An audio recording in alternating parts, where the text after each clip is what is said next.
Well, the NFL players have reported to training camp, and even though we are in the middle of a very hot and weather-wise very crazy summer, you could sort of start to feel the beginning of football coming around. So on tonight's show, we're going to talk about a little bit about what's happening at Jets training camp.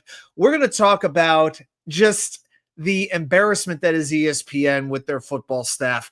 And we are also going to talk about the quarter century team. Now, a lot of these leagues, a lot of these sports are doing quarter century teams here in 2025.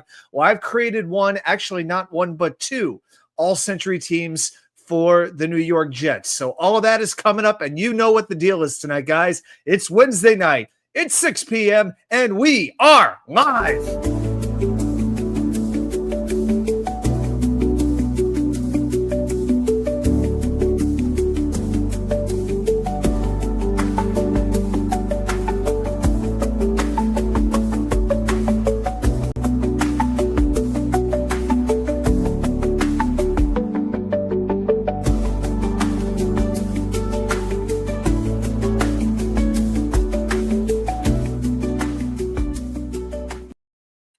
And well. Welcome everybody to New York Sports WickerMedia. I am your party host, Wa2K99, here for our weekly Wednesday night extravaganza. I'm feeling a little extra festive tonight. Got a little extra pep in my step.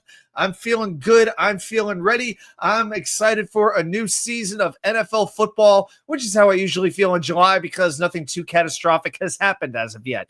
And as of one day through training camp, no disasters as of yet. Knock on wood. Yes, that is real wood that I'm knocking on. This very old-fashioned IKEA desk where the some of the drawers don't close all the way, and I think one of the wheels is ready to come off, but it does the job for us. Just like the Jets, we're a little tattered, we're a little battered, but we're a little useful, and hopefully the best days are yet to come. So we're going to get into the football in just a moment. But first of all, let's talk about what's going on around the world of New York sports in a little segment that we like to call, you know what we like to call it.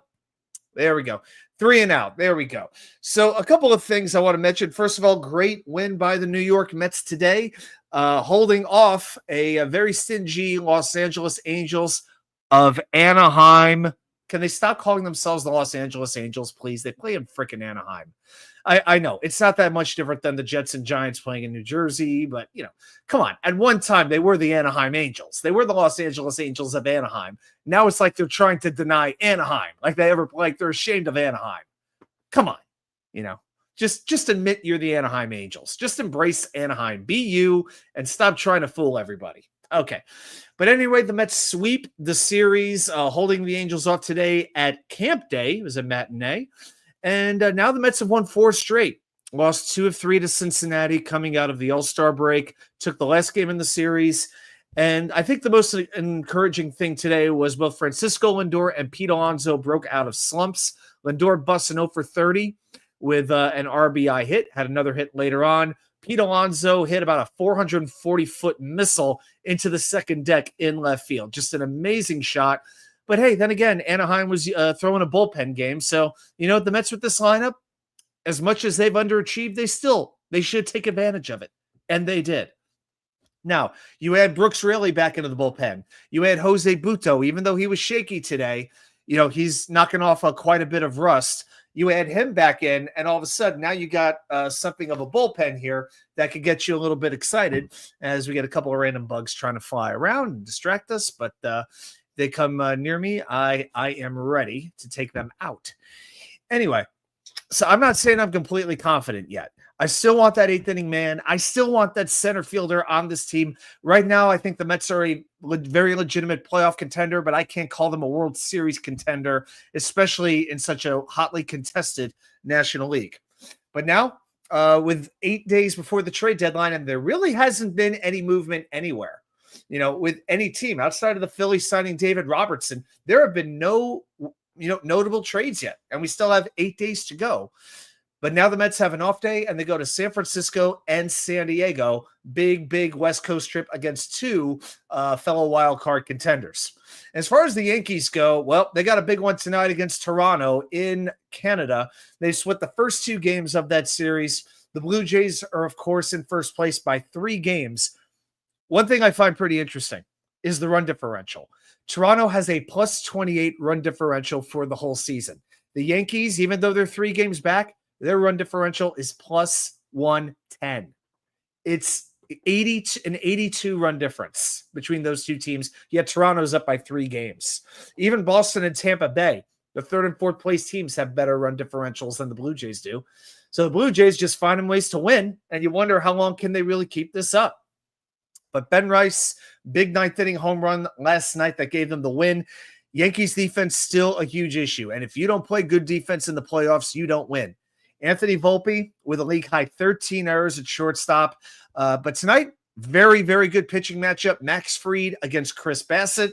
And you can watch that on Prime if you subscribe. And after that, 3 against Philadelphia, the Yankees have. So, hey, go Yankees in that series. And 4 against Tampa Bay. And then just a quick word on the on little brother, the New York Football Giants. They put left tackle Andrew Thomas on their PUP list. He's coming back from Liz Frank surgery, and we know that that particular injury is very difficult to come back from. It takes time. So they're going to take it easy with Thomas. He is expected to start week 1. The big reports I saw from Connor Hughes was that Malik Neighbors, their wide receiver, looked great in practice. To which I say, well, sure, how hard can it be to look great against the Giants secondary, especially those cornerbacks? And we'll get into some cornerbacks in a little bit. But everybody, you know what? It's about that time. I think it's time to, there we go. Let's max it out. Everybody, you know what to do. We're going to say it. It's the beginning of a new season, new hope, new excitement, new coaching, new attitude. Everybody say it proud. Say it loud. Let me hear you. There we go. Jets, Jets, Jets, Jets. Just get you feeling alive saying that, doesn't it? It just makes you feel good. Want to say a quick hello to Father Abraham, Papa Abraham, and his many sons, the many sons of Father Abraham. And I am one of them, and so are you. So let's just praise the Lord. Harlan, glad you're here. Happy humping to you. Hope you're having a fantastic week. I appreciate your loyalty and hanging out with us every single week. I see we got a few people hopping into the chat. Feel free to say hello if you like. If you're comfortable just hanging in the background, hey, that's great. Appreciate you being here.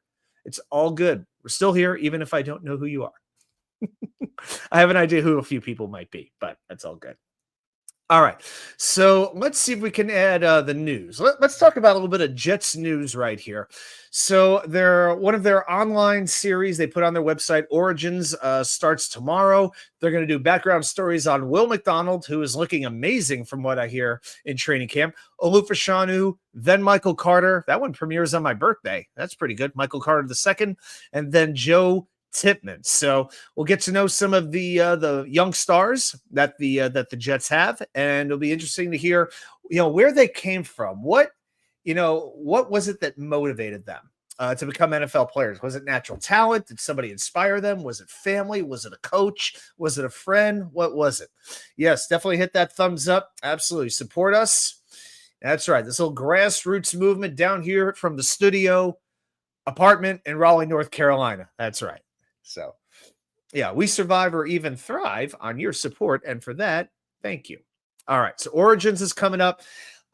So now we have some news that's really starting to come in. So the Jets signed Mason Taylor late last week. He signed a 4-year contract, $10.5 million. $9.6 million of that is guaranteed. So that's about 91% of the deal is guaranteed. That's an increase from about 23% from last year. Don't be surprised if in the next 2 to 3 years, you start to see second-round contracts become fully guaranteed for the 4 years. And a couple guys go to the PUP list. Jermaine Johnson, Irv Charles as well. They could be removed from that list at any point. The full expectation is JJ will be ready to go week 1 as he comes back from his Achilles injury, a player the Jets absolutely need in this lineup. And it's always my argument when people complain about Joe Douglas dismantling the offensive line. It's easy to forget that Jermaine Johnson got hurt week 2, and that took a lot out of it. Swig of water for the working man and woman. So basically with the Publius Theater of Charles, who's a big part of special teams, they can attend meetings, they can use the team facilities, but they cannot practice under any circumstances in any capacity. All right, so that's the PUP list. Aaron Smith, this was interesting. So he is an undrafted free agent linebacker. Last week, he gets a non-football injury designation due to some kind of illness or injury he sustained outside of an NFL game or practice. And then today, he was removed from the list. So Aaron Smith apparently good to go. Very exciting, I'm aware. Okay, and then the Jets signed Samuel Jackson to their offensive tackle.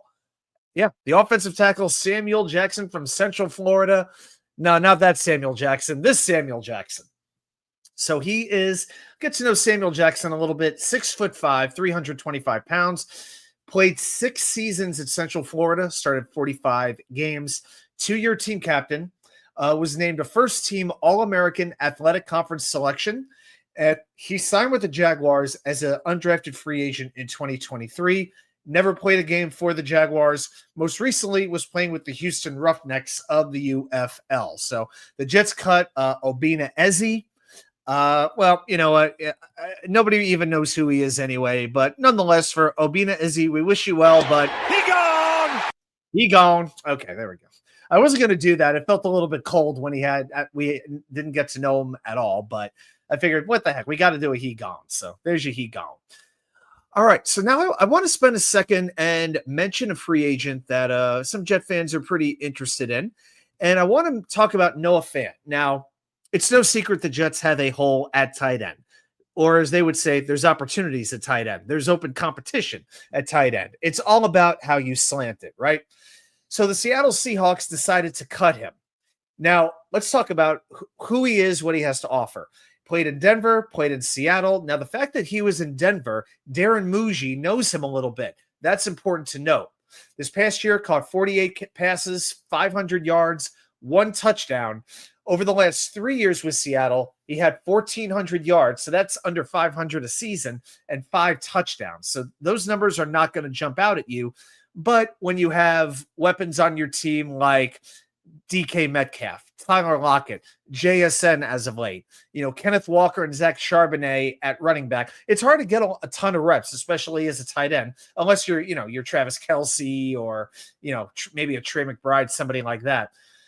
So the other thing that's interesting, he had a 32-game touchdown drought from late 22 until the last game in 2024. And you all know what I keep talking about. I'm going to talk about it till I'm blue in the face. Blocking tight ends. How's Noah Fant blocking? On run block grading last year, out of 74 tight ends, he ranked 67th. Basically, he's on the same level as Ty Conklin. So to me, if you bring him in as far as talent goes, to me, you're just taking opportunities away from Mason Taylor. I would not bring Noah Fant in right now. Okay, now, of course, why did Seattle cut him? Well, he had a 13.41 cap hit coming up this season, second highest cap hit of any Seahawks player, 8th highest of any tight end. And they have 2 young players they like, and Elijah Arroyo, the rookie second-round pick, and second-year pro A.J. Barner. Seattle decided to cut ties and move on.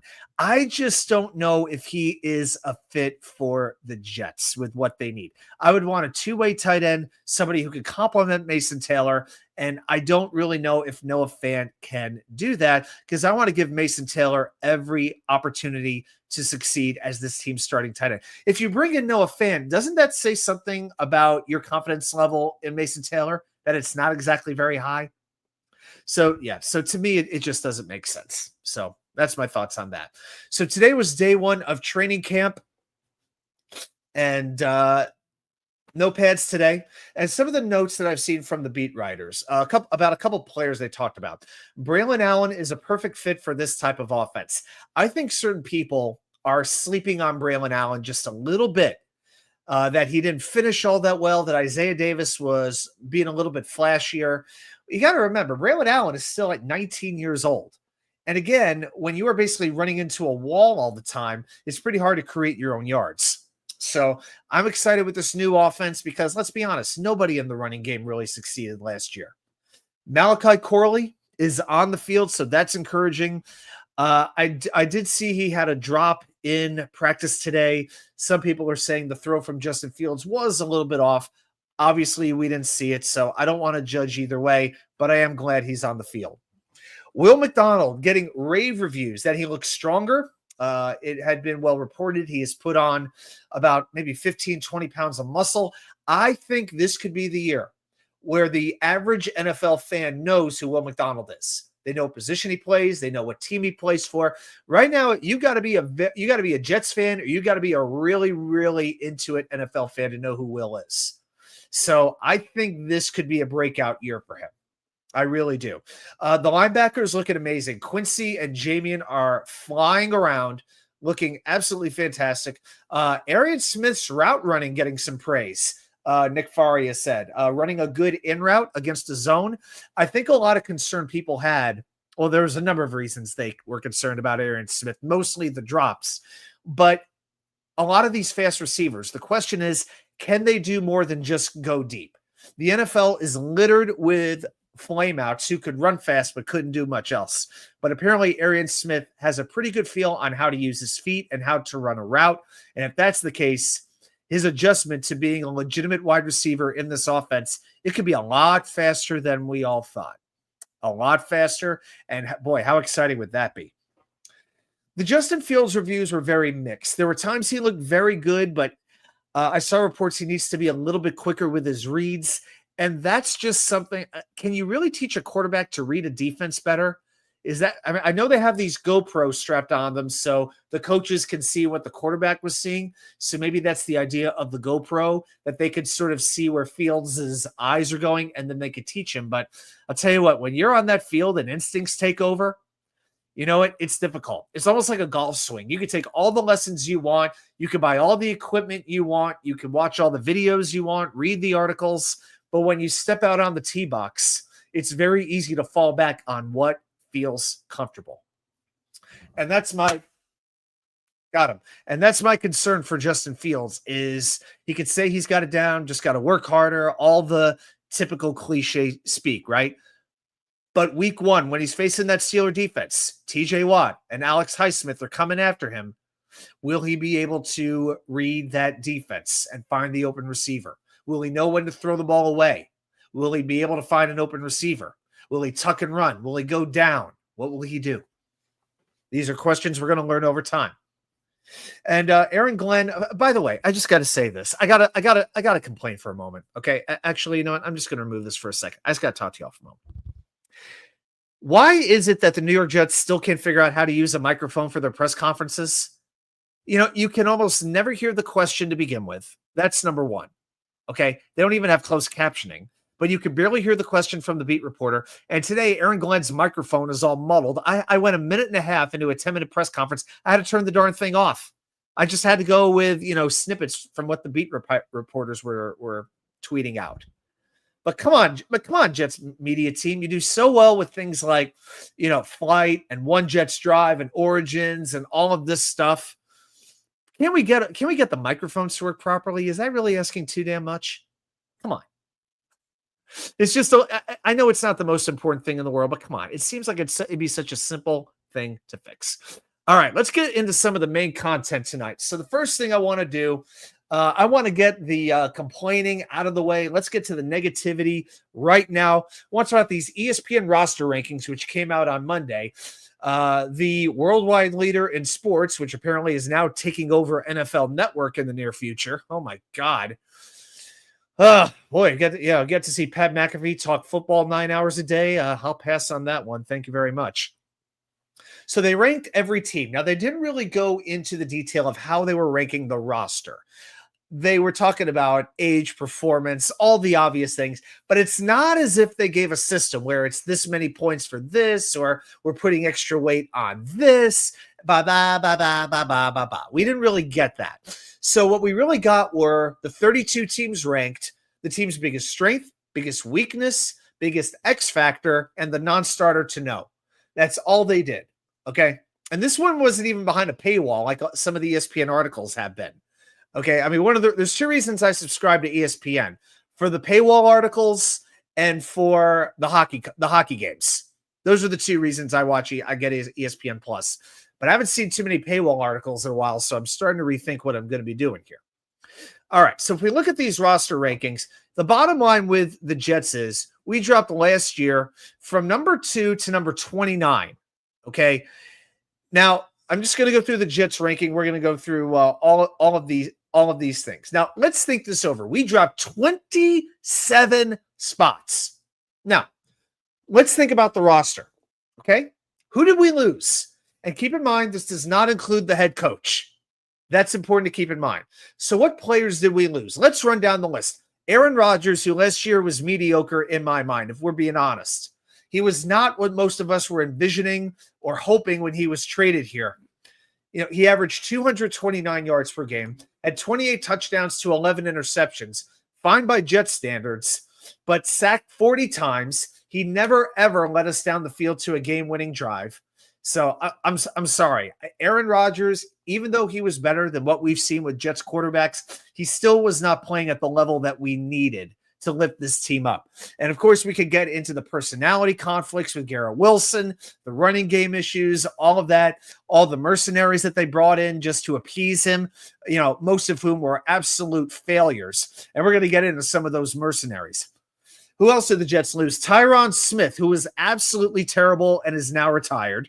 Like I said, hey, Tyron, when you get inducted to Canton, don't count on any Jet fans showing up for your Hall of Fame induction. We're going to skip that one.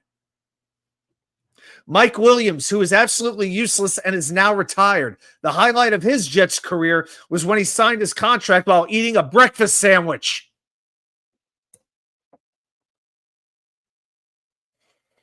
Devontae Adams, you can't even count him because he wasn't even on the roster at the beginning of the season, so you can't factor him in this. We go to the defense. Javon Kinlaw, who got one of the most laughable contracts in NFL history and was not good at all this past season.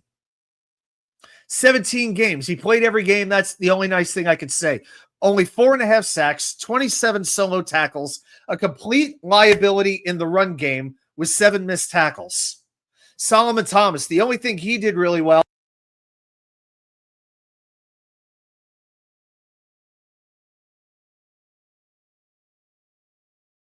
Yeah, the only thing Solomon Thomas did well was his charity work. That was it.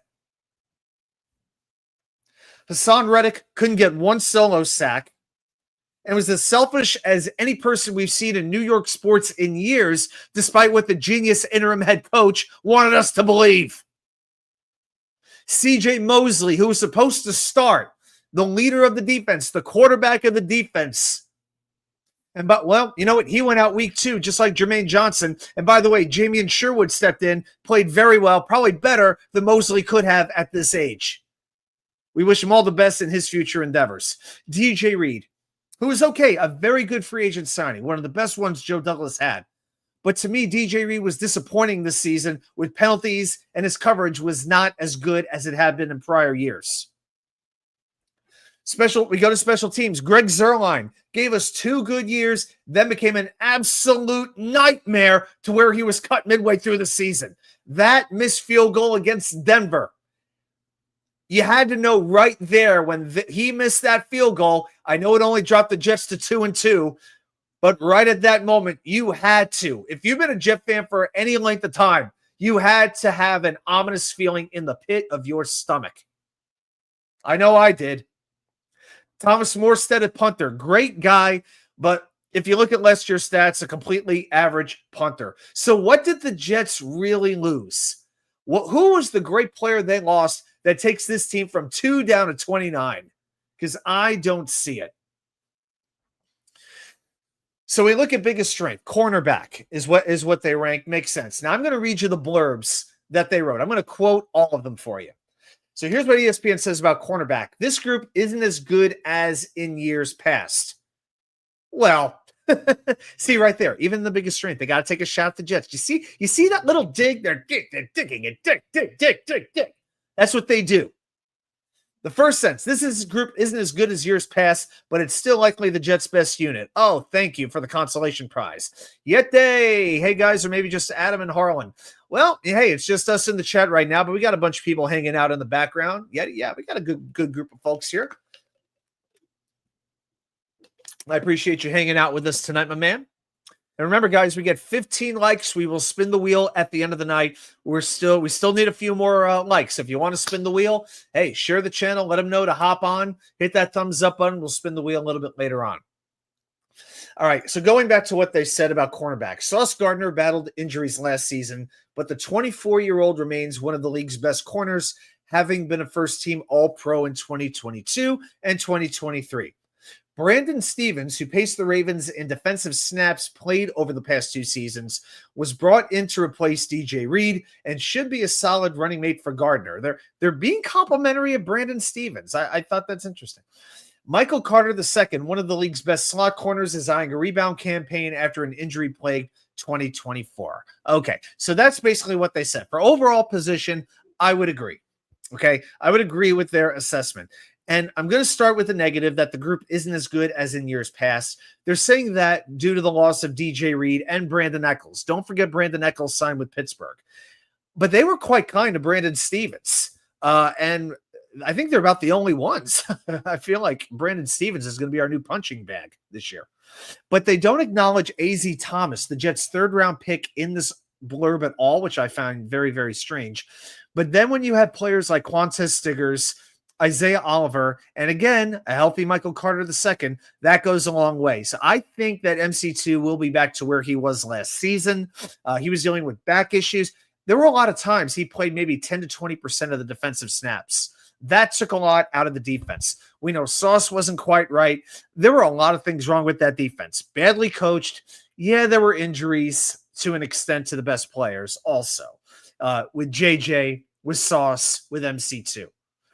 But I find it interesting that they were so complimentary of Brandon Stevens. So pretty interesting that that's what they do. Now, biggest weakness, they say, is quarterback. And I'm actually going to take you through the rankings, 31 through 32 after we get through this, so you can get a feel and why I think ESPN's list is just freaking embarrassing. So here's what they say about quarterback. The Jets replaced Aaron Rodgers with Justin Fields during the offseason. It is yet to be determined if the latter can establish himself as an impact NFL starter. Fields, who was benched after 6 starts in Pittsburgh last year, has a career 47.1 quarterback rating, which ranks 29th out of 34 qualified quarterbacks during that span. He's a high-impact player as a rusher, but hasn't finished the season with 2,600 yards or 18 touchdowns through the air. Tyrod Taylor returns as the fallback option. All right, let's talk about that. So the question if Fields will be an impact starter. I would question if Aaron Rodgers was a true impact NFL starter last season.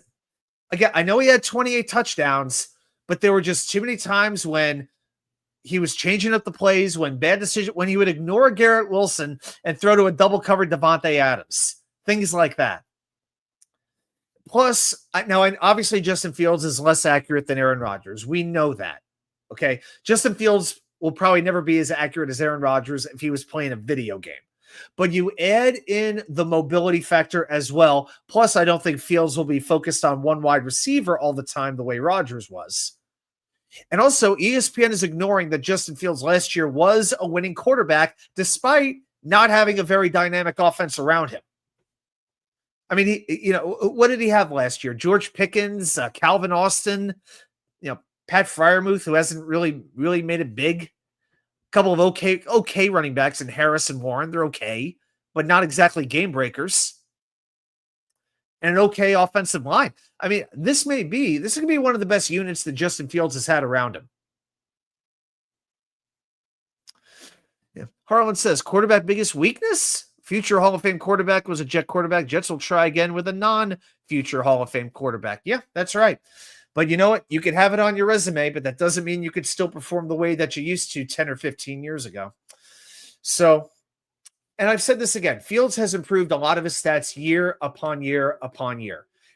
It's going to take some very, very good coaching to make him the quarterback that we all want him to be. I don't know how it's going to go. All right. I think Justin Fields is destined to be a rather inconsistent quarterback for most of his career. You just hope the good moments start to outweigh the bad moments. Now, the X factor for 2025, they say, is the offensive tackles, and Olu Fashanu and Armand Membu. And of course, they got to take another shot. Here we go. Fashanu ranked 43rd out of 66 tackles and pass block win rate as a rookie, 88%, but both tackles have the chance to be plus starters. Fields has been known to take a sack or 3, and good or not, pass protection could be the difference between this offense being efficient or not. So a couple of shots there. They take a shot at Olu. They take another shot at Justin Fields. They just can't help themselves. I swear to you, these guys probably get a bonus for every jet shot that they could take. I'm convinced of it. So there's no doubt, I think a lot of Jet fans are going with the sort of assumption that Fashanu and Membu will step right in and be a very formidable, pass blocking duo. And I have a lot of hope. But again, remember, even though the Jets don't have the hardest schedule in the NFL, they got to face some fierce pass rushers. And it starts week 1 with Pittsburgh. It's going to happen very, very quickly. And then we go on to Buffalo. We know that's not going to be easy either. So these two guys are going to get a rude awakening. And that's, again, why I would consider keeping like an Andrew Beck on the roster as a fullback or a backup tight end, because I want to have another competent blocker I could put next to one of those tackles if they needed to stop an elite pass rusher, if they need to stop a TJ Watt, if they need to stop, Micah Parsons, or or Greg Rousseau, who's looking better and better in Buffalo by the year, to stop the big boys in Baltimore. That's what I'm wanting. So the more I think about it, the more I think Andrew Beck has a good chance to stick on this roster. Yeti with a question. Do you think Fields hits Mike Williams on that interception that ultimately resulted in getting the midseason access? See, I thought that whole time, Williams ran the wrong pass pattern there. I don't even know if it was Williams' fault. It was handled poorly, through the media. Rodgers called out Williams. Williams reacted, and Williams was traded. So, yeah, I don't know. Put it this way, Justin Fields will never throw a more accurate pass than Aaron Rodgers will. So, yeah, I don't necessarily think so. Yeah, they are young, but you know what? Gives us hope. We did it with Nick and Brick one year. So, but yeah, you know what though? I'm ready to go in a new direction. And the fact that we don't have Keith Carter coaching them anymore, right there, I have some hope. So, Steve Hayden, it's up to you. Coach these kids. Make them great. So, yeah, and I think that will be when we get to the joint practices. Pay attention. The offensive tackles, I think, are going to be under a lot of scrutiny when they're trying to, because especially against the Giants, who will throw Burns, Thibodeau at you, Abdul Carter now. That's going to be a matchup to watch in the joint practices. And if they all play in the preseason game, watch that. The Jets offensive tackles against the Giants pass rush. It's going to be interesting.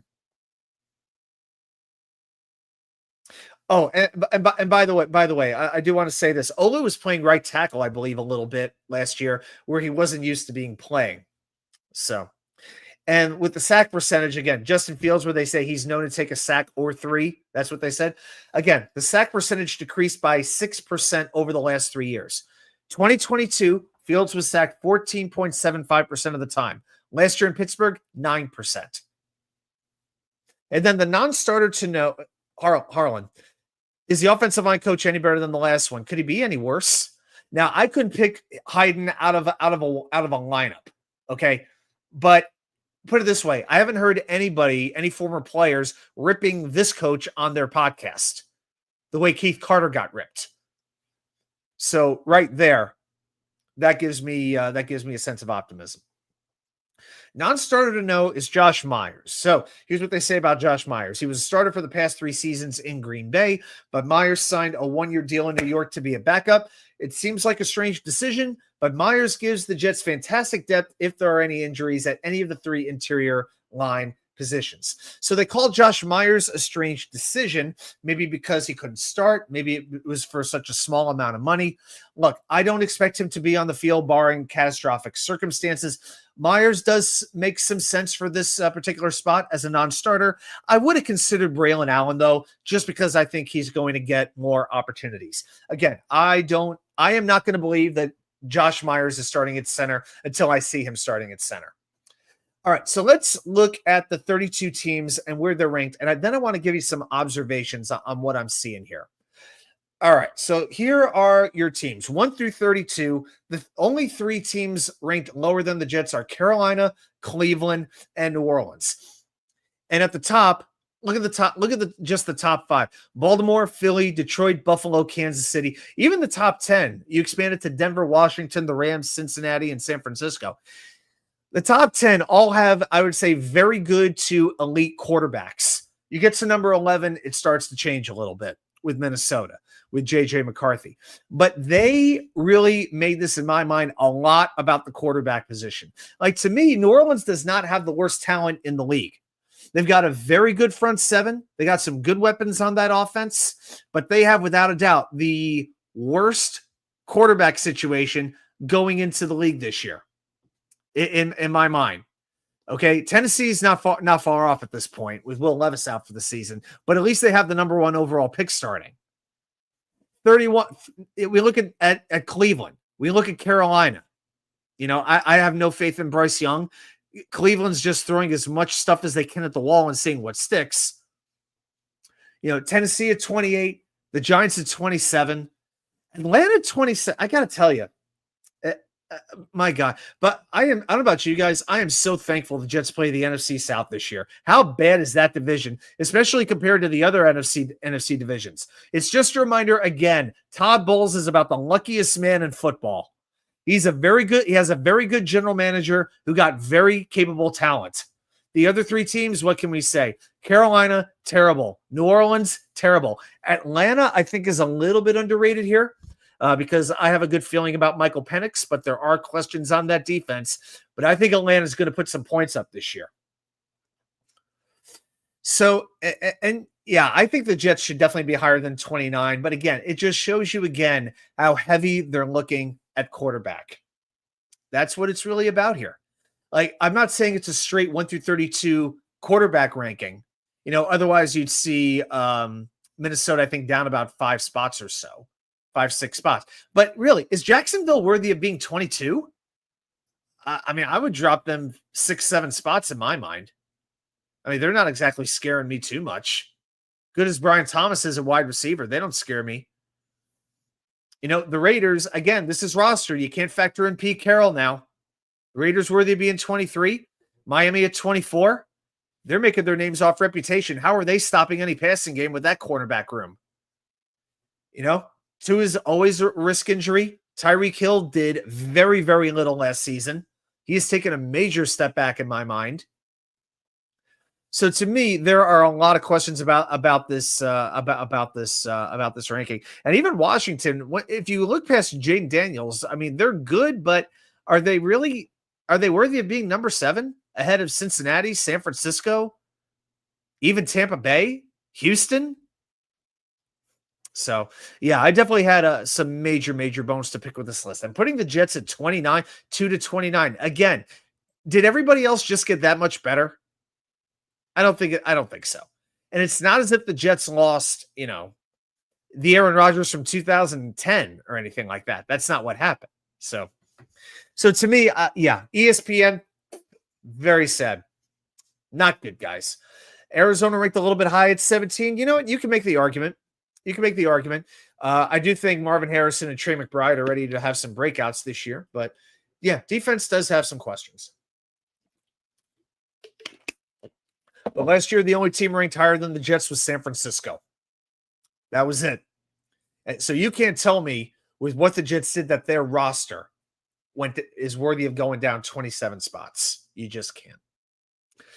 All right, so let's have a little bit of fun. Let's just sort of break it down a little bit. So all over the place, you're seeing these all quarter century teams. You're seeing it like WFAN's doing it. Hockey teams have been doing it. and I thought I would create a New York Jets all quarter century team. So we're looking from 2000 to 2025. So if a player played from, say, the mid 90s to the mid 2000s, we're just looking at the mid 2000s. So I do want to be clear on that. I'll give you a few numbers and a few stats. I'm not going to go too overboard with this, but this is just how I feel. I did a first team and a second team as well. So let me know what you think. If you would make any changes, great. You all tell me. So you all be the judge. So first of all, at quarterback, my first team quarterback had to be Chad Pennington. Of course, he's my guy. He always will be my guy. 13,738 yards, 88.9 quarterback rating, 32-29 record, not including the playoffs. I put Mark Sanchez on the second team. Now, I know he had more playoff wins, but I do believe he was surrounded with a better coach and better personnel. Threw with the Jets about 2,000 yards less. The quarterback rating was only a 71 compared to an 89. So even though he did win those playoff games, you got to remember at the very, very end, he became very, very turnover prone. You can blame the coaching. You can blame him for that. But I will never forget 6 turnovers in one game against Tennessee on a nationally televised game. By the end, he just couldn't be salvaged anymore. Remember watching Happy Gilmore climb up the board. This is the way. It ain't over yet, shoot, McGavin. The way I see it, we've only just begun. Yeah, the movie comes out on Friday. Yeah, I will definitely be watching. I've seen the original Happy Gilmore maybe 20 times. I've seen it many, many, many times. I've been trying to watch as few spoilers and previews as I can. Want to be surprised. I do know some of the cast who's going to be in it. But it'll be interesting to see what's better, Happy Gilmore 2 or the reboot of The Naked Gun, which comes out in a week. You know, I grew up a huge Naked Gun fan. Love Leslie Nielsen's movies. Yeah, definitely a fan of Liam Neeson. Not the biggest Seth MacFarlane fan. Don't really care for his particular brand of humor. And I know he's involved with this. So I really hope it will do the original franchise some justice. But all right, so that's what I've got at quarterback. Pennington 1, Sanchez 2. Now with running backs, I took 2 running backs for each level. So 2 on the first team, 2 on the second team. I went with my first team, Curtis Martin, enough said. Hall of Famer. I don't even need to give you the accolades. Just consistently great for years. You talk to a lot of Jet fans, they'll tell you Curtis is their favorite running back of all time. Now, for the second running back on the first team, I had a number of places I could go.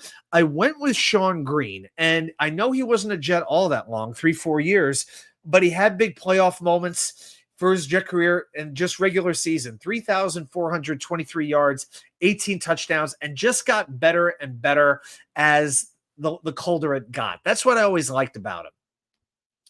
Yeti says Freeman. Yeah, you talking about Freeman McNeil? We're just talking 2000 forward, if I'm understanding you on that one. Yeah, so. Hey, Grandizer, Baba Booey to you as well, man. How you doing tonight? Hope you're having a great week, brother. Thanks so much. Thanks so much for hanging out. So I went with Sean Green. I put Chris Ivory. I was very torn between Green and Ivory, but Ivory ran for about 700 less yards, 2 fewer touchdowns. They were Jets for the same amount of times. That's okay, Yeti. You're good. You're good. But I left Ivory off. The main reason I left Ivory off is because Green had his moments in the playoffs. Ivory just never got that opportunity, although we should have in 2015. So, but if you want to go Ivory over Green, I get it. And then I went with Breece Hall. Just with the breakaway ability, he's had some big moments as a Jet, had some very good moments. So I snuck him on there. I thought about Bilal Powell for being consistently, just for being consistent. I don't know if I would say consistently good, but reliable, dependable over the years. But I just felt Breece gave a little bit more upside, so I added him to the second team. Yes. Happy Gilmore. Rest in peace to Carl Weathers, Richard Keel, and Bob Barker. I think the alligator just died in the last couple of months. The actual alligator just passed away. That was a long time for an alligator to live. So, yes, rest in peace to them. I'm guessing the actress who played his grandmother probably isn't around anymore. So, at least I wouldn't think so. But, this is going to be an interesting movie. Yeah, no doubt about it. Yeah, Richard Keel played Jaws, one of the best Bond villains of all time. No doubt about it. And it's such a shame about Carl Weathers too, because from what I heard, he was going to have a pretty notable role in this movie, and that had to be changed. So sad. It's quite sad.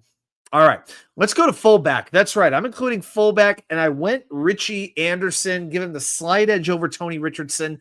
Anderson did make a Pro Bowl in the year 2000. In the year 2000. Yes, Thomas Jones as well. Thomas Jones right up there too, an honorable mention as well. Just didn't know if he was a Jet quite long. And I think he was a Jet like 2 years. I don't think he was a Jet too long. But yeah, it's the first one is easy. And after that, you could just kind of throw it up in the air. And there's a couple of guys who are worthy of it. No doubt. But Richie's early touchdown in that playoff game against the Colts, it just remains embedded in my mind. And we love T-Rich. Wasn't here all that long again, too, but really a locker room leader that, definitely brought that. It's just that Richie gave you a little bit more offense as well as blocking. You nailed my Facebook, nothing to say. Oh, gosh. There you get my football room. Yeah, there it is. So, yeah, definitely love both these players. I'm glad I got this particular photo of Richie when he's leaving those Colts in the dust with all those blockers ahead of him as he's heading towards the end zone in that 41-0 win over the Colts. I think it was 41-0 that they won. But, yeah, we love T-Rich, too. Very engaging on social media. Great guy. In the year 2525. All right. Outside wide receivers. So I divided up outside receivers and I did a slot receiver as well. And on my first team, I did Lavernius Coles and Garrett Wilson. Lavernius drafted in the year 2000 in the third round, became Chad Pennington's go-to target and spent parts of about eight years. I know he was in the league for about 11, 12 years, but spent a lot of that time with the Jets. Of course, did go over to the Redskins for a little bit. Jets had to trade Santana Moss to get him back and was still a very, very good receiver. So had a lot of big catches. The Monday Night Miracle was sort of his breakout game. And Garrett Wilson, 3 straight 1,000-yard seasons, 7 different quarterbacks, an absolute weapon. Obviously, as we know, he just signed his contract extension, could be on his way to breaking the Jets receiving records. And when you're talking about breaking records held by Don Maynard, it's no small feat. Harlan Abraham says that Brandon Marshall should be higher. Now, I understand why, because if you're going by single season, absolutely. The thing with Brandon Marshall, though, he was only a Jet for 2 years, and that second year was very, very nondescript. So, and, he did have that fight with Sheldon Richardson very early on in 2016, and that did a lot to sort of steer everything the wrong way. So if we look at I'm just going to go ahead and look it up. So in his first year, played 16 games, 109 catches, 1,502 yards, 14 touchdowns.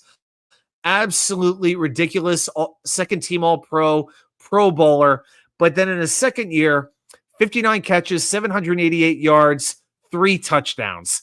So it fell off significantly for him after that. And the fact that he was only here 2 years, I gave a little bit of extra love to Garrett for that. Eric Decker, kind of the same thing. Was here a little bit longer, was here till he got hurt, came here 1 year before Brandon Marshall did, but still very good as well.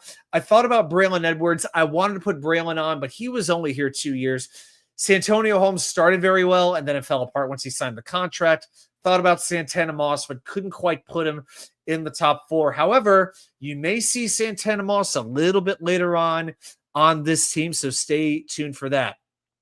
So then I decided to do slot wide receivers, and I had to give the number 1 spot to Jericho Cotchery. Played with the Jets from 2004 to 2010, 358 catches, 4,514 yards, and 18 touchdowns. With Wayne Corbett, you got to remember, he was here from 95 to 05. So again, we're just looking at the quarter century. So I could only count the second half of his career. 249 catches, 3,217 yards, 20 touchdowns. So the touchdowns a little bit higher than Jericho, but I love Jericho's toughness, his resiliency. That catch against Cleveland where he basically tore his groin and made that catch in overtime to extend a drive, that third down catch. One of the biggest heart and soul plays I've ever seen made in the NFL. Absolutely fantastic. So, yeah, Kotchery, Corbett, Yeti, Jeremy Curley, yeah, worthy of a spot as well. I put him in the honorable mention spot as well. But for me, just comes a little bit short of Koch and Corbett. Just a little bit short. Dedrick Ward, he didn't really do it quite so. Dedrick Ward was 90s, right? I don't even know if Dedrick Ward was a Jet in the 2000s because I know he was on the AFC Championship team that got to the game. Yeah, he was here 97, 98, 99, and 2000. So in 2000, 54 catches, 801 yards, 3 touchdowns. And then he went to Miami. So, yeah, Dedrick Ward had just 1 year here in that quarter century. So I got to go Koch and I got to go Corbett. Curley would probably be the next one. All right. Then we go to the absolute human wasteland of Jets positions. We go to tight end.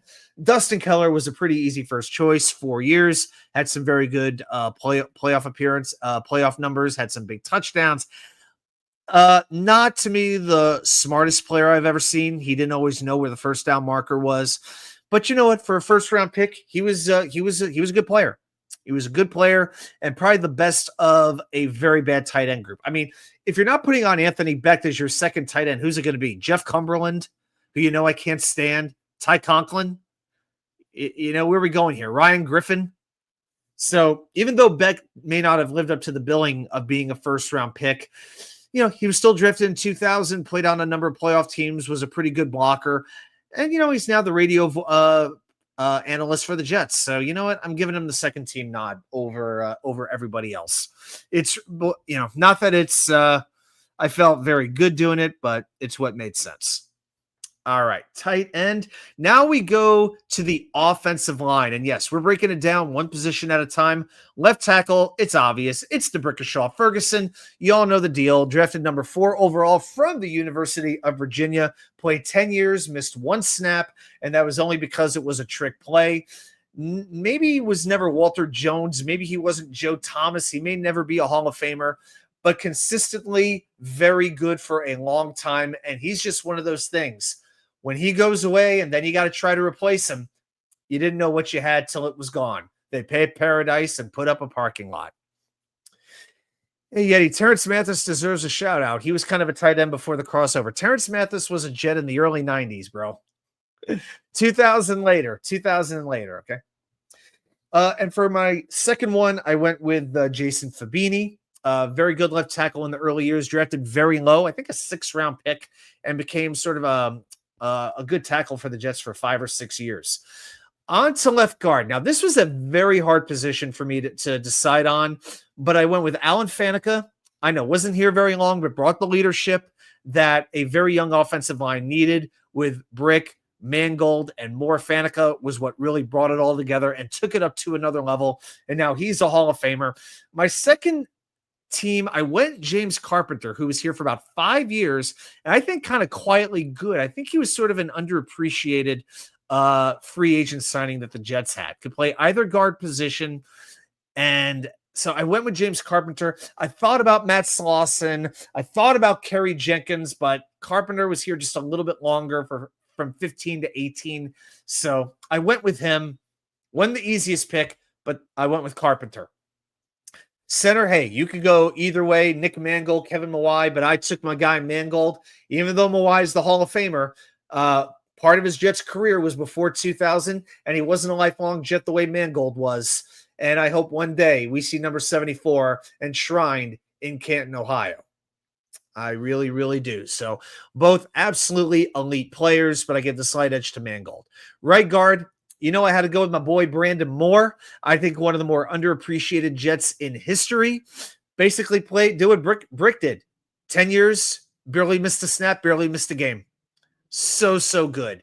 And remember, he was a defensive lineman in Illinois, and the Jets turned him into a guard. Pretty amazing. Undrafted, made the absolute most out of his career. And I think Brandon Moore deserves a lot more respect than he gets. My second team player was Randy Thomas, who was there in that sort of early 2000s era with Fabini and Mawai. It's like we're doing the Rex Jets and then the Herman Jets with this offensive line, you know?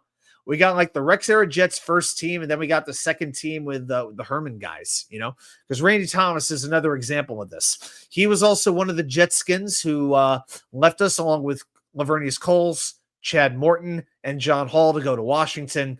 And that was a tough loss to overcome as well. I wanted to put Elijah Vera Tucker on. I just don't think he's played enough yet. But if we were doing this in 1 year, hey, AVT might have the spot. But for right now, I got to go Randy Thomas. But you know me, I love AVT. Right tackle. Oh, wait a minute. My bad. Okay, I'm going to quickly remove that one. So right tackle, I think that slide got deleted, so I apologize. Right tackle, I went with Damian Woody as the starter, kind of came on, was the final piece to that puzzle. And we all know when Damian Woody had to retire and he had to leave and they put in Wayne the Turnstile Hunter, Jets were never the same again. My second player was Kareem McKenzie, here from 01 to 04. And I always like Kareem McKenzie because you remember when ESPN, they do the intros and you know the deal. They say their name, they say what school they went to, college or high school, whatever they want. It'd always be the same thing. Kareem McKenzie, Penn State. Same thing every time. Did I really leave out right tackle? I know I created it. Maybe, yeah, it must be, yeah. All right. I'm sorry about that. I had a nice big close-up of Kareem McKenzie's head, too. That was going to be pretty funny, but unfortunately, it doesn't look like I got to show that one. So, all right. Yeah, I'll have to make Kareem McKenzie the answer to a trivia question one day. Thought about Morgan Moses, thought about Brandon Shell, but to me, Shell's upside wasn't as high, and Moses wasn't here long enough. So I went Woody and Kareem for right tackle. We got the Danger Zone. It's the highway to the Danger Zone. Check out his channel and subscribe if you haven't already. Very entertaining content. Good to see you, my man. Hope you're having a great week, my friend. Yeah. Definitely one of the good guys. We've had him here on the show. You know him. You love him. Oh, yeah, Woody was very good. And I think he does a great job on the radio now. I enjoy hearing his analysis. Like, he's one of those players who really tells it like it is, but he's fair. He's fair. He's entertaining. I think Damian Woody does a great job with NFL analysis. I really do. All right, let's go to the defense. So I went with Sean Ellis and John Abraham. And Ellis was a Jet forever, obviously drafted in the same year, the same first round together. Ellis, workhorse from Tennessee, excellent two-way defensive end. Had to put him there. John Abraham, maybe the best pure pass rusher the Jets have had in the last 25 years. The frustrating thing is, too many times when the games were big, he wasn't there to play. And I know that frustrated a lot of people, and I absolutely understand why. But in terms of pure talent, it seems like he and the Jets are kind of on the mend again. Like, they still do events together. When they did the 25-year anniversary of the first round, Abraham got interviewed, and even though he was with other teams quite a bit, he really seems to be embracing his Jets roots again. And, that's a good thing. My second team, I went with Calvin Pace and Brian Thomas. Now, these were not the greatest pass rushers we've ever seen. They were just kind of like around for a long time. They were quietly good. I think Brian Thomas definitely gets some hate because the Jets could have drafted Ed Reed instead of him. And Calvin Pace, it felt like he just wouldn't go away. Like, every time we thought Calvin Pace was gone, the Jets would give him another one-year contract. But for a second team, I think they're worthy of that spot.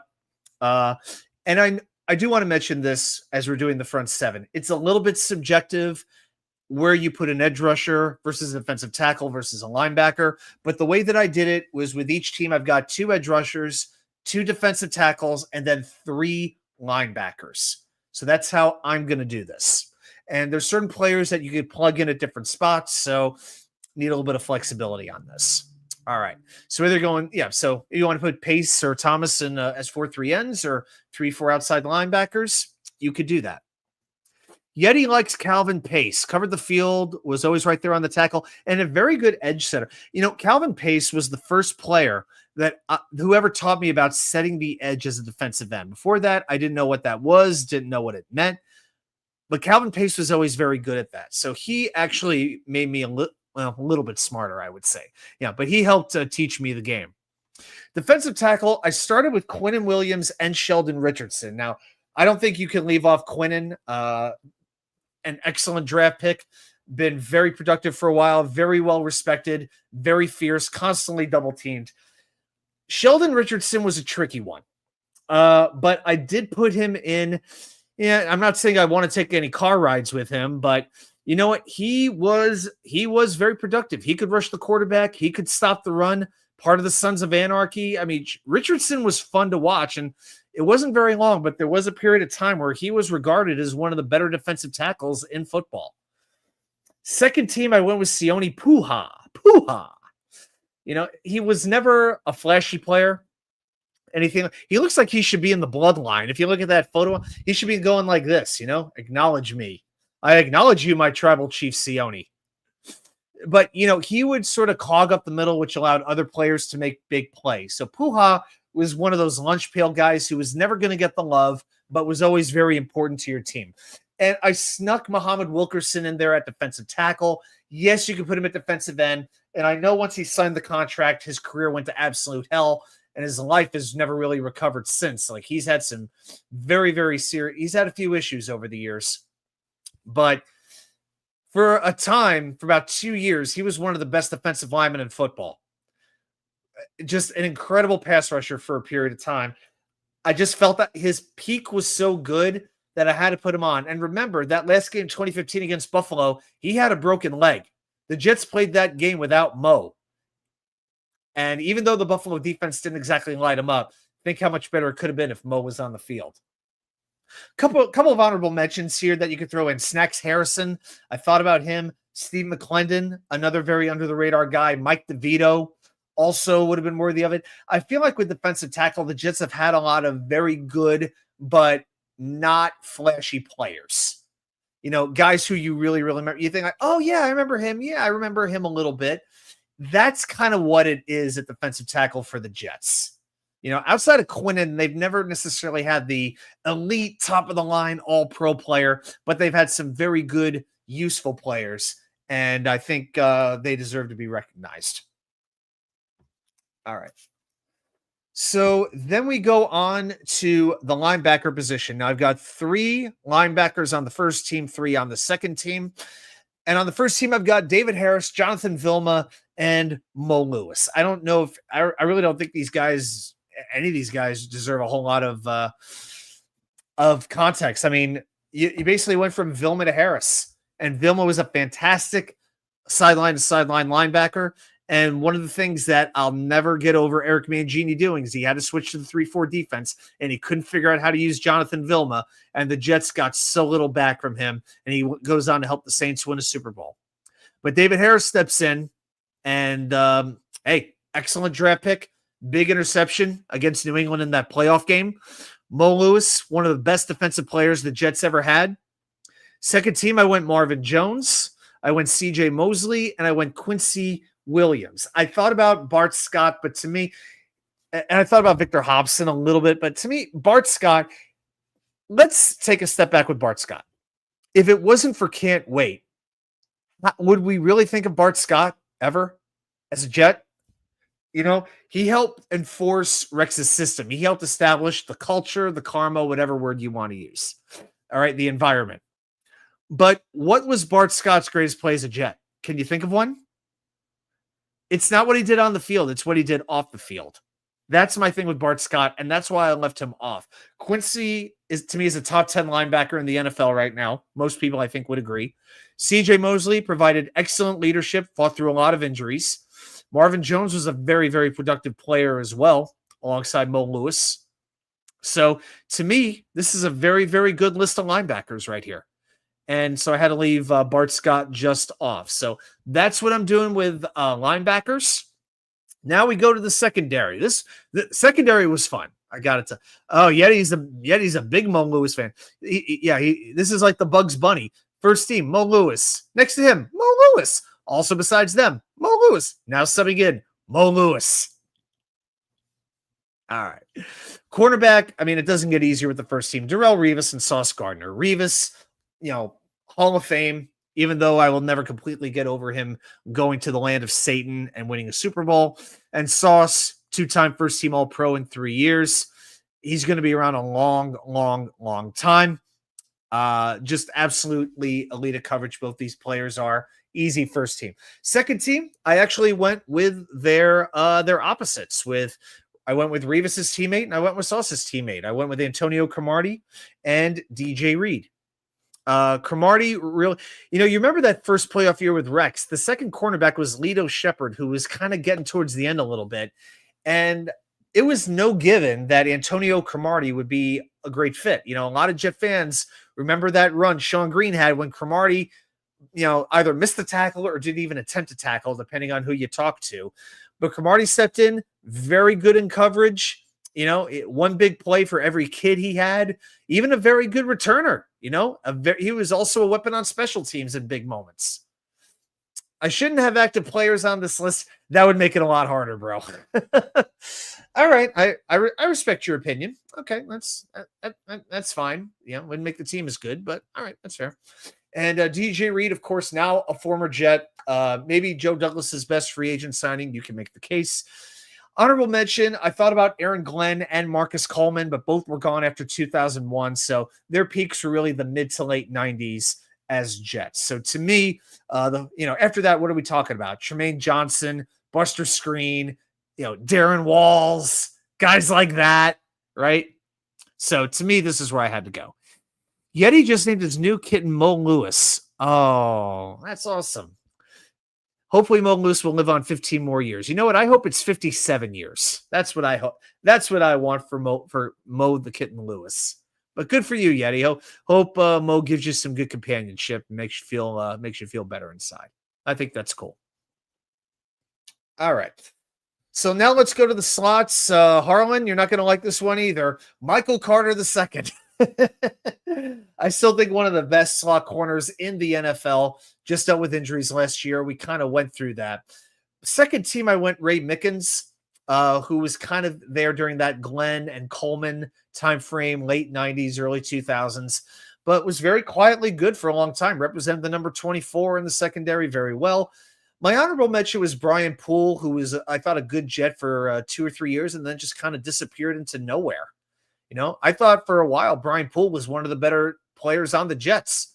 Not that that's saying much, but I thought he was quite good. So I went with Carter and Mickens. I'm just going to kind of roll through the last couple of ones here. Safety, first team, Jamal Adams and Kerry Rhodes. Second team, Jim Leonard and Eric Coleman. Now, we know the exit with Jamal Adams was not good, as he has just signed with the Raiders. But you know what? He was a dynamic player. When it was good, it was really good. I still remember him ripping the football away from, I think was it from Eli? I think it was from Eli. He basically ripped his soul right out of his, oh no, it was Daniel Jones. Ripped it right out of Daniel Jones's hands, takes it to the house for a touchdown. Kerry Rhodes, very good playmaking safety. It's just a shame he and Rex didn't really get along, because it'd be nice to see Jim Leonard and Kerry Rhodes teamed up for a couple of years there. But I always liked Jim Leonard. Now I think coaching, it was, I think he's the DC at Wisconsin, I believe. I know he was that. He might have been promoted. And Eric Coleman, another very good safety as well. So that's where I went there. And then we go to special teams, of course. Hey, we got Musicum 22, LOL Woody Johnson. Hey, yep, we've had a lot of opportunities to say that. Yeah. Yeti, I know they got dog jerseys. You should get, if there's a cat jersey that you could do, not that I think any cat would ever allow a jersey to go on them, but if you get a cat jersey and customize it, that'd be freaking awesome. Let's do a custom Mo Lewis cat jersey. That'd be great. All right, so that's my safeties. Then with kicker, I went with Nick Folk. A lot of big playoff kicks, was with the Jets for quite some time. And by the way, he has made it known. He and his agent have made it known that they are looking for a job in the NFL this season. I'm telling you, if Mevis or the other guy, Davis, or Caden Smith, if neither of them work out, I could see Nick Folk coming back for one more year. Just one more year. I could see it. Musicum coming in a fair spirit. I really hope the Jets win a Super Bowl. I'm a Giants fan, but I don't cheer against the Jets. You know what? To me, there's a difference between, just not liking a team's fan base versus not liking the organization. And I've always respected the Giants organization, their history. Growing up in the 80s, I really rooted for both teams. I mean, it was easy to get into Parcells and LT and all these guys, because my family didn't have strong rooting interests when it came to football. So I wanted both New York teams to do well. Eventually that did fade. But but still, those 80s Giants teams, early 90s Giants teams were something else. I'll be honest with you. I'll make a confession. The first jersey I ever owned, and I didn't buy it, was a white Rodney Hampton jersey.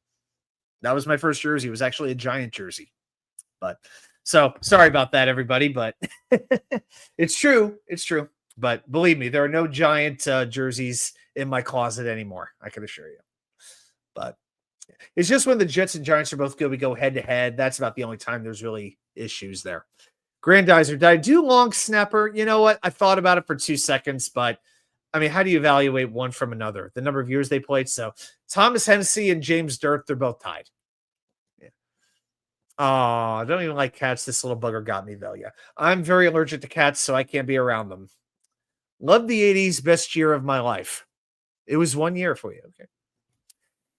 Did the all quarters teams have head coach, offensive coordinator, defense? If you're feeling frisky, I'll tell you, there is no special teams coordinator to add other than Mike Westhoff. Mike Westhoff is the alpha and the omega, the beginning and the end, bright as the morning star. Captain Westhoff, I testify.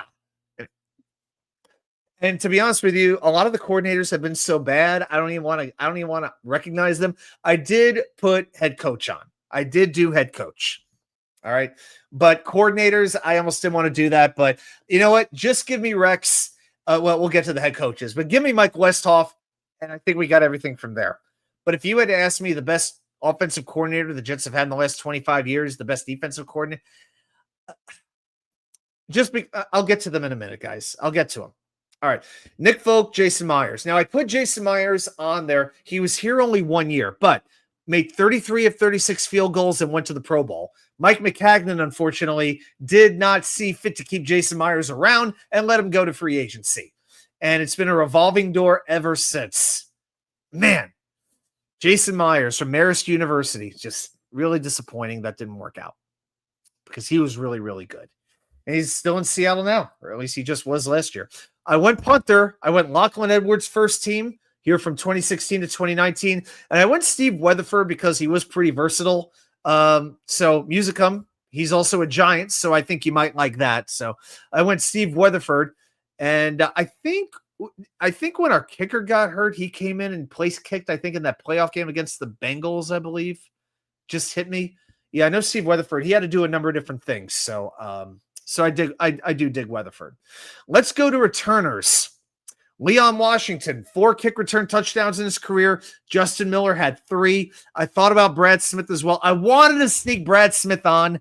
And if I had like a special teams ace card to play, I would put Brad Smith. He would have that spot for sure. But I gave the love to Washington and to Miller. And then I needed 2 punt returners. And I decided I needed 2 different returners. So Washington and Miller, they're returning the kicks. On the punt side, oh, crap. I blew it. I'm sorry, guys. I did that too fast. All right. My punt returner, Santana Moss. And first team, second team, Andre Roberts averaged 14.1 yards per punt return. So this was going well. I just screwed 2 slides up. So I do apologize about that. So Moss and Roberts are the punt returners. And then we go to coaches. So I'll give you the head coach. I will tell you this. The defensive coordinator would be Mike Pettin, who was there under Rex. I thought he was really no nonsense. I just always liked how he did business. And then became a head coach a couple times in Cleveland and Green Bay. Just didn't quite work out. Offensive coordinator. So let's see here. We got to go back. Let's see.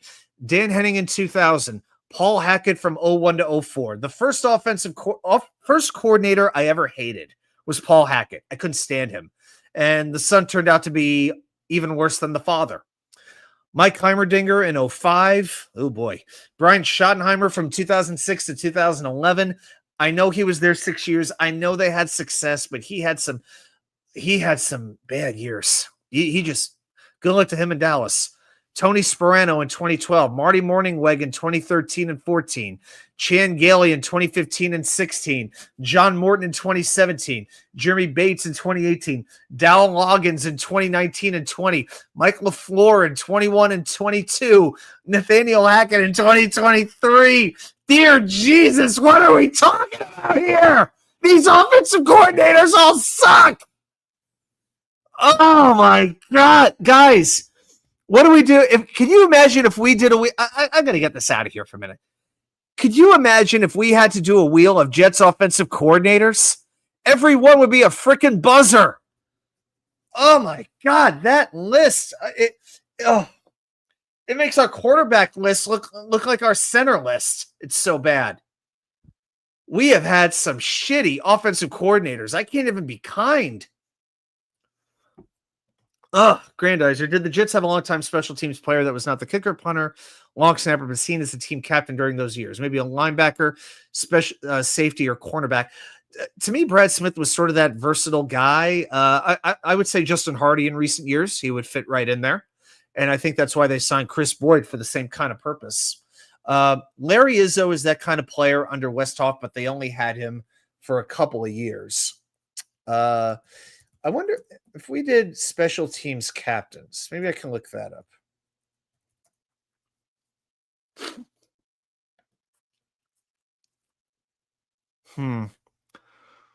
Not sure I could find this, but yeah, if I could find special teams captains, yeah, I can find special teams coordinators. Some of their captains have been Thomas Morstead, Matthias Farley, James Ahedebo. Yeah, James Ahedebo was a pretty good one. Who are some other ones? Zach Metch. Oh, I got a list here. Yeah, Ahedebo stands out to me. Late Jim Richards, God rest his soul. Chris Hayes, Gerald Soule, the fullback's a good one. Rontez Miles had 15 solo tackles in 2017 on special teams. Nick Bellore, yeah, I wish he was stayed a Jet. He was really good. Yeah, he's moved on. Detroit, San Francisco, and he was here for 4 years as a backup linebacker and was quite good. Chris Burkett, you could throw him in. So, yeah, Jets have had a number of players. I know it's not a sexy selection, but be a good player to have on the quarterly list. Someone they're good in role special teams. Yeah, there's a couple of them. I think Justin Hardy is right up there. Yeah. So to me, Hardy is right there. Nick Bellore was really good. Like we didn't really know what we had till he left. Yeah, he was very good. Chris Burkett's another one. Team MVP in 1991. Only caught 23 passes that year, but he recovered 4 fumbles, had 13 tackles, and had a block punt against Miami that he scored a touchdown on. So if you're looking at a single season, Chris Burkett is probably your guy. So definitely some good guys. I'd go probably Nick Bellore. I would go Nick Bellore and Justin Hardy as my two. Those two guys. So yeah, Rex Ryan, Herman Edwards. Those are my two coaches. Offensive coordinator, I think we're just going to leave the position vacant. And we'll hire Mike. You know what? We'll just put Shoddy back in. You know, not that I want to, but we'll just reunite the coaching staff. You know, Rex, Shoddy, and Pettin and Westhoff. Just bring me back. Give me back that coaching staff, and I'll be good. Okay, guys. I'll tell you what. It's about that time. Yeah. You're welcome, man. You're welcome. All right, it is time for that moment every week. You know what happens. You know what goes on. Every week, I head into the labyrinth of Jets knowledge. I bust open the books. I dust off the Encyclopedia Britannica. I pull up the websites, the free ones, the paywall ones. And then I challenge you, the most loyal fans of the most loyal fan base in the NFL. Just how much do you know about your New York Jets? So if you're ready, let's play Jets. Oh, yeah, I have an idea. Since these pricks at StreamYard want to take away my video, let's do this. So if you're ready, let's play Jets Trivia. There we go. That's a new way to do it. Yeah, we can do a drum roll every week. Okay, so tonight's question, we're going to go back to last year. I don't think this is going to be I think this is a pretty gettable question. So let's see if we were paying attention tonight. So I'm going to set the clock for 5 minutes. Throw your answers down there in the chat.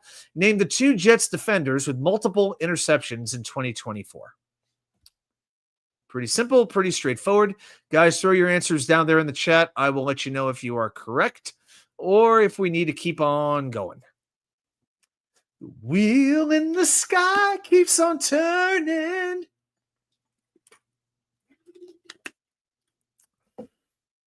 And I am just 2 weeks away from heading to the Midwest, heading up to Green Bay for the first preseason game.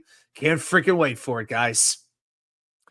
Danger Zone. I am not Sauce Gardner. Well, that is technically correct. It is not Sauce. Yeti, Ray Mickens and Marcus Coleman. Yeti, just 2024. Just 2024. So there were 2 Jets defensive players who had at least 2 interceptions. Only 2 did. So, yeah, Mickens and Coleman were not active. So, go home. You're drunk. Danger Zone says Ashton Davis. Is it Ashton Davis? Sure is. Ashton Davis. 2 interceptions. So close, yet so far away. All right, Ashton Davis was 1. I name dropped the other one a little bit earlier in the show tonight.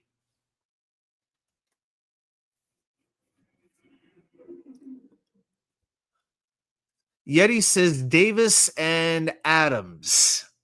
Yeti, which Adams are you referring to? Who's Adams? Oh, Tony Adams? Tony Adams. All right, so is it Ashton Davis and Tony Adams? Nope. Ashton Davis is correct, but Tony Adams did not have 2 interceptions. Did not have multiple interceptions.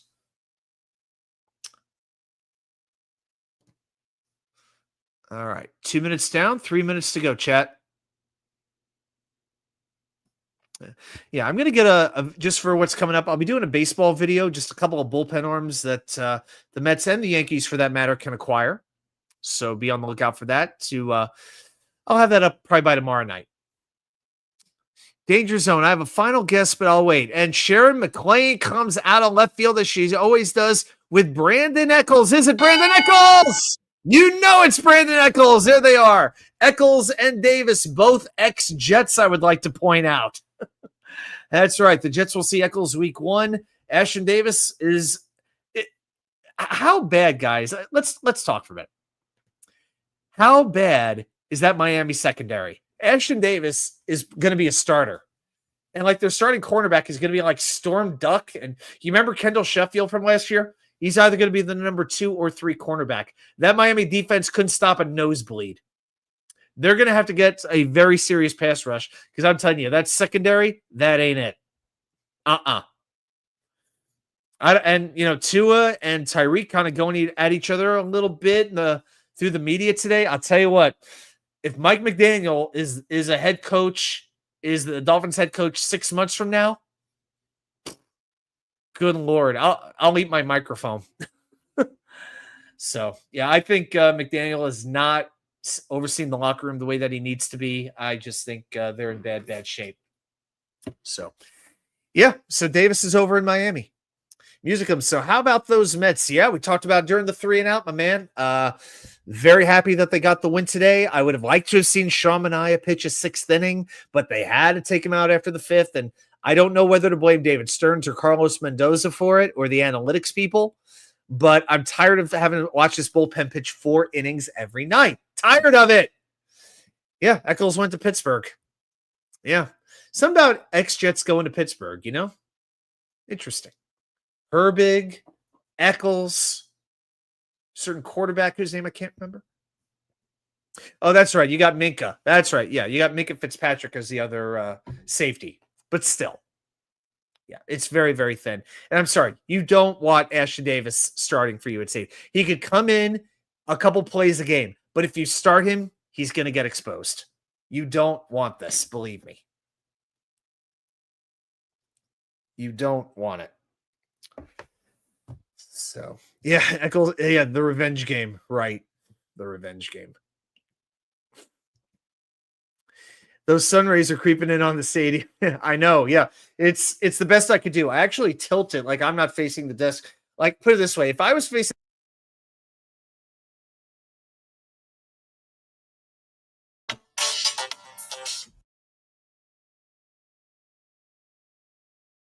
There we go. There it is. It's a little bit better when we do it this way. So, yeah, it's just kind of the way I have to face it so that the lighting looks a little bit better. But yeah, when the sun's out right now, the sun's setting on this side of the house. It's pretty much what I have to do, unless I get buy blackout curtains or something like that. But I don't know. There's a number of things that I wish I could do, but when you're living in the studio apartment, you make the best of it. So, yeah, the sun rays are creeping in on the stadium just like the sun is coming in on the Jets. So I got to kind of lean forward to sort of block the sun out a little bit. Ugh, damn bugs flying everywhere. The Finns have last year's strong safety McMorris. I remember the name. We had worse last year with Poyer. He was bad. Well, you lost Javon Holland, though. I happen to be a big fan of Javon Holland. So, yeah, I think that was a big, big loss for the Dolphins. I know he didn't have his best year last season, but I think the Giants between Holland and Nubin are going to have one of the best safety duos in football. Jin Pak! Oh, we knew you'd be back! Jin Pak's here! Woohoo! How you doing, man? Oh my God! Yeah, it's good to see you. Hope you've been well. Hope you had a good summer, man. Yeah, definitely glad to have you. So there we go. We knew you'd be back. All right. So I got a couple ideas for what we're gonna do next week. Not going to really, preview a preseason game, but definitely that week after the game, I'll definitely have some stories about Green Bay as I finally got him. Okay, that took enough time, but I finally got that last annoying little bug. So, you know what, though, Grandizer, at the same time, McDaniel and the coaching staff allowed that to happen. Just because Holland's gone doesn't mean it's not going to happen again.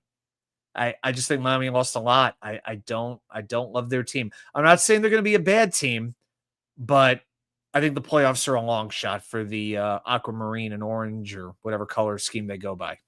Yeah, I think it's Buffalo, and then you've got 3 AFC teams that are not going to be separated by more than 2 games. I think it's going to be very, very close. That's kind of what I'm thinking.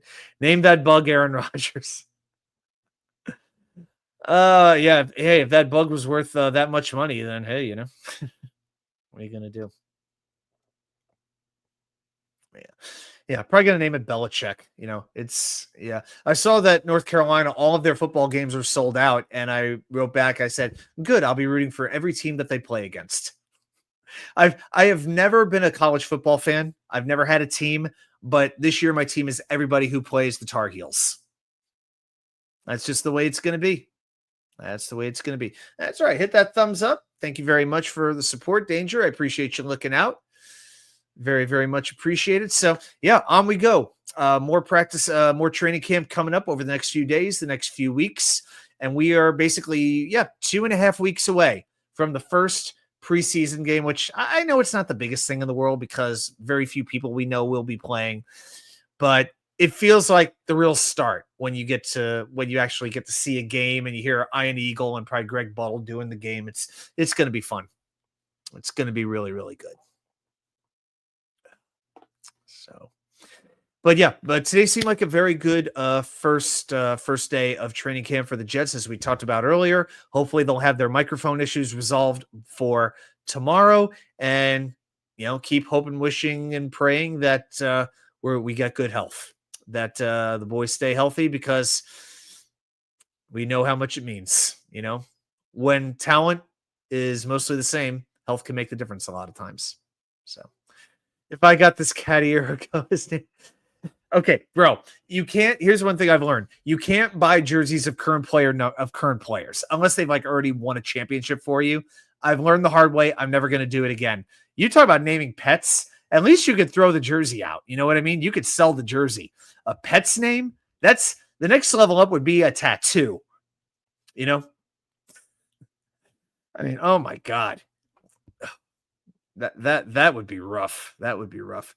We play Aaron week 1. I know. Yep. We'll always wonder if Rodgers didn't get hurt that first week, how would things have been different? We'll never know, but I'll tell you what, a lot of job situations would be different. A lot of players would be different. Man. But you know what? It was the more time goes on, the more I realize more and more, and I thought it, but now I know it. It was time to turn the page. Even if it hurts a little bit this year for the long-term health of this franchise, it was right to move on from Aaron Rodgers and his minions and to move in a younger direction.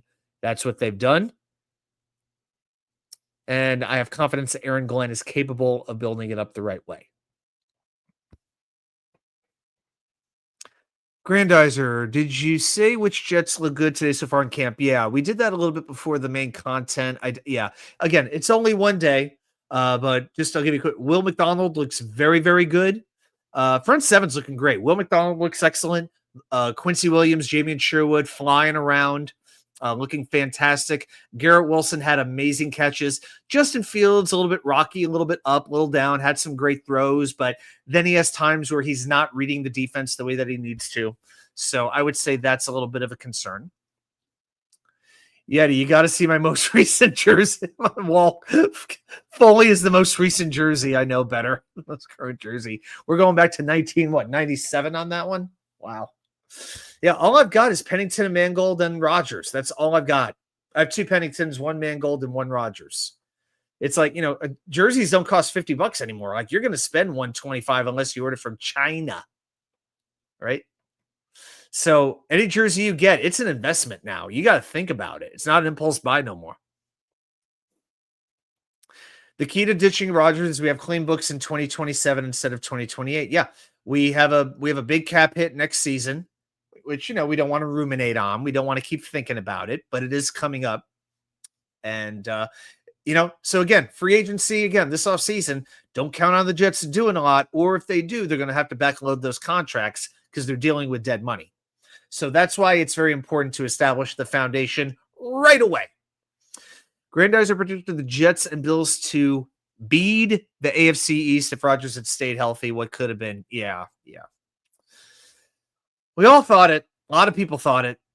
Oh my God, Yeti! I almost brought a Conklin. I was this close, but Dane did. I want to see how that went. Oh no. The only thing from Ty Conklin I would have brought is maybe like a jet helmet with the hair sticking out of it. Like I have a Noah Syndergaard Mets hat with blonde hair coming out of it. Okay, I actually have that. If you give me the beard and the hair hat coming out of the helmet, that's the only Ty Conklin related thing I would have ever worn. The jersey, no sir. But again, I'm going to say this again about the Jets jerseys, the Jets uniforms. I love the uniforms. I don't love the jerseys because, again, you look at the jersey, the average person doesn't know what team it is. There is nothing on the jersey that says New York, that says Jets, nothing. It's just green stripes, green numbers, letter. You don't know if you're looking at the Jets, Marshall University, Michigan State, right? North Texas University, for crying out loud. So to me, it's like I would get a jersey, but I gotta get a patch and put like something New York and put some Jets on that thing,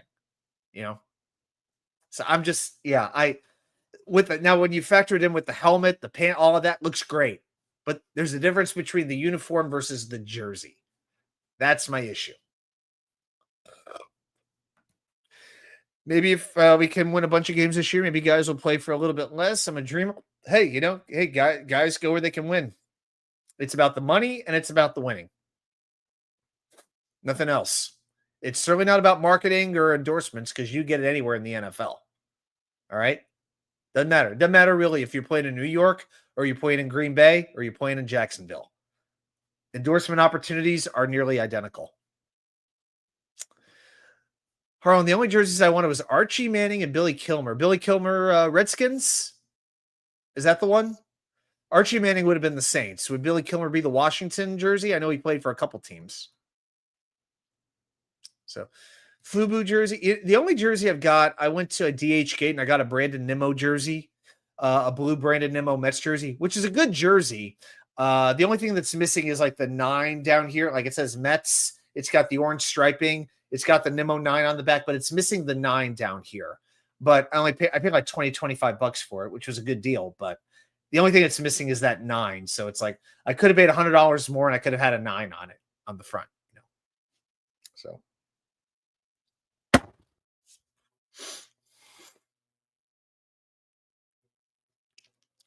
so so that's sorry, that was a scratch. Okay, so yeah, so let's yeah, so we got that shut down. So let's see if there's any other questions, any thoughts. I still don't know what I'm going to do with the Aaron Rodgers jersey. I have a black Rodgers jersey. I'm thinking Salvation Army because I don't know who wants to buy them. I don't know who would want to buy it. Um, Maybe I'll just bring it to Green Bay. Maybe I'll find some Packer fans. We'll just burn it together. You know, I don't know. That might be an idea. Yeah, like yeah, put in the chat or just let me know next week. The black Aaron Rodgers jersey. What should I do with that? Just throw it out, bring it to Green Bay, donate it. What do I do with the Rodgers jersey? So I'm very open to ideas. Maybe I'll like create a poll. I'll put a poll. You know what I'll do? I'll put a poll on my page. I'll do that after the show, and let's see what people think I should do with it. Is Starter still around? You know what? I think they are, or at the very least, there's a company that's making the gear.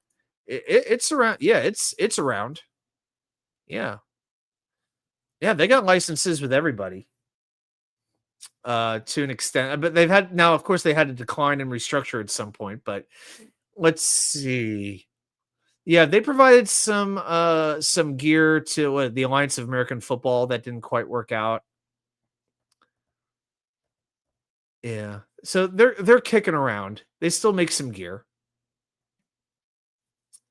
Yeah. I remember those old 90s commercials like starter ding ding ding ding ding ding ding ding ding ding ding ding ding ding starter ding ding ding ding ding ding ding ding ding ding ding ding starter. Yeah, it was pretty good. It was pretty good stuff. It was good gear. I had a black Mets jacket that my grandmother brought me that was like 2 sizes too large. Like you could have fit 2 of my arms inside one sleeve, but my grandmother, I couldn't say it didn't fit, just went with it. 25 years later, I still couldn't grow into it. Yeah, Kilmer for the Saints, 49ers, and Redskins. I know he made the Super Bowl with the Redskins. He was the quarterback against the Dolphins during their undefeated season. Yeah, Kilmer was a tough SOB. Keep it or trade. Hey, David D, how you doing, man? Good to see you. Yeah, to keep it. That's not a shameful buy. That's what closets are made for. I don't know if I would wear it to Green Bay, though. I don't know. I feel like it's a tough call. It's a tough call because, the Green Bay fans, very, very nice people. No question about it. I know they're super nice.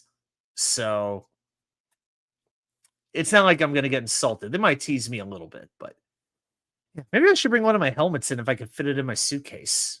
Yeah, it's a hard hat, but I'd like to bring it in if I can. Do I remember when Brooke Shields did an advertisement for Starter? I don't remember it off the top of my head, but I'm sure I could find it on YouTube. And God knows I can't play it because we'll get dinged. We know how this works. Yeah, I really just remember the hip hop sort of commercial.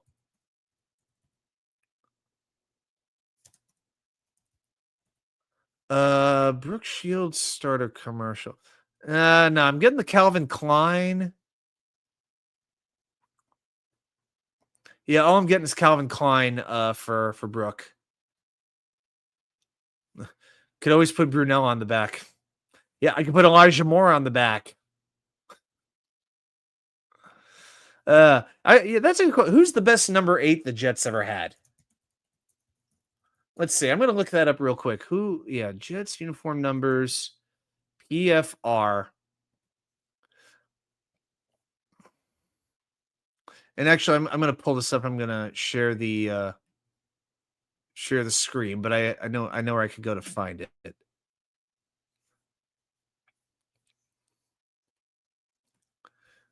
All right, so StreamYard. Okay, so I'm going to go ahead and share the screen real quick, guys.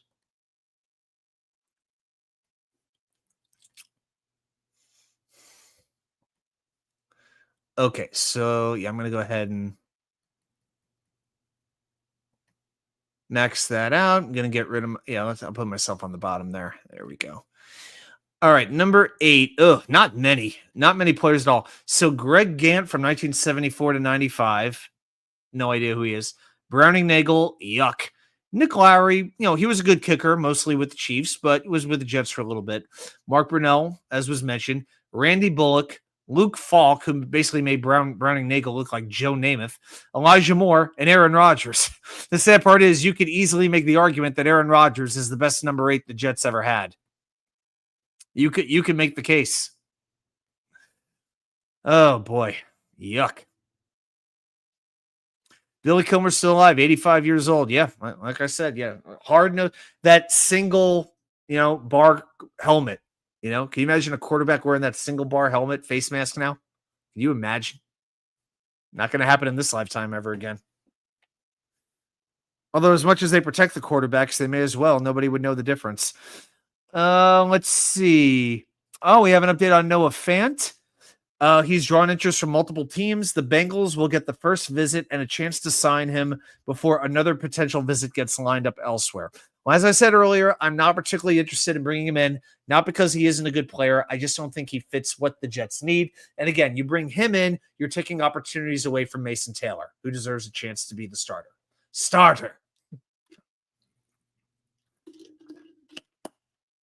All right, guys, I'll tell you what, we're going to wind it down. Your guy's hungry. He going to go make some, 1992 athletic wear commercial. She was not wearing a Cowboys starter. Okay, it was not 92. Okay, gotcha. All right, see, Grandizer are bringing the knowledge. You got to love it.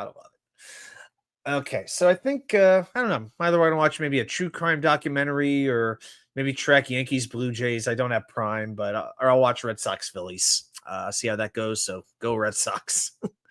Just, please knock Philly out of first, please. All right, everybody. I think we've come to the end of the show, and we went an hour 40 minutes tonight. Man, season starts and reports of training camp, and some of those folks, they needed their little detox from the Jets for a little while, understandably, but now you're starting to feel it a little bit. I get it because I'm feeling it too, and hopefully, let's pray that the that feeling doesn't die by the end of September. Let's hope it goes a long way. But it's going to be a very interesting year. I'm excited to see what it brings. And just the next week, let's see who steps up. Let's see who sinks back. As always, let's hope and pray for good health. So everybody, thank you for hanging out with me tonight. Enjoy the rest of your week. And as always, go Jets. And I will see you all right back here with more content from you all know where. The Wicker Chair. Have a good night, everybody.